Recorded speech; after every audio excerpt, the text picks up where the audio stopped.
সালাম আলাইকুম বন্ধুরা, সবাই কেমন আছেন? আশা করি ভালো আছেন। দেখেন, এই যে চাষ দিছি, চাষ দিয়ে পানি চালাচ্ছি বাগানে। পানি না দিলে কিন্তু এই যে গাছ দেখতেছেন না, এই গাছ কিন্তু বাঁচবে না। পানি না দিলে 1 মাস যদি পানি না দিই, তা মনে করে গাছ সব মরা শেষ।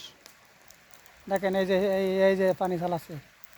দেখেন, এই যে আবার আগুন ধরাই দিছি। ওই যে পানি পানি দান প্রত্যেক গাছের গোড়ায় কিন্তু পানি দেওয়া লাগে। পানি না দিলে কিন্তু গাছ বাঁচে না। ঠিক আছে, দেখেন। আর গাছ দেখেন কি পরিমাণ গাছ, লম্বা লম্বা গাছ। এইসব গাছে উঠি ভাই, বিদেশ বাড়ি, এইসব গাছে উঠি আমরা কাজ করি। আর এই টাকা খালি গাও, টাহা দাও টাহা দাও। দেখেন এত কষ্ট করে এই যে গাছ দেখেন, এইসব গাছে উঠি। এইসব গাছ, ওই দেখেন এইসব গাছে অনেক খেজুর আছে, অল্প অল্প খেজুর আছে। আর বিরাই গাছ সব কাটাই গেছে, বুঝছেন?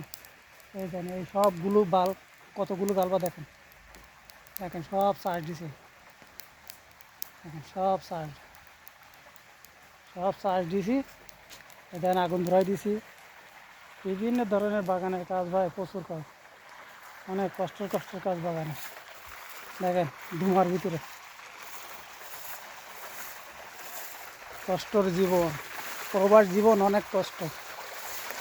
মানুষই মনে করে ভাই বৈদেশ বাড়ি গেছে, মনে হয় চেয়ারে পারে ঠ্যাং তুলি তুলি দিয়ে বসে বসে পয়সা কামাই করে। আর দেশের তো মানুষ হুকুম করবে যে এইটা দাও ওইটা দাও। ঠিক আছে, দেখেন কি কষ্ট করি, এই যে কাজ করি, এত কষ্ট করে কাজ করি, তারপরও ফ্যামিলির কাছে ভালো না। কি করে? ঠিক আছে, এই হলো লীলা খেলা।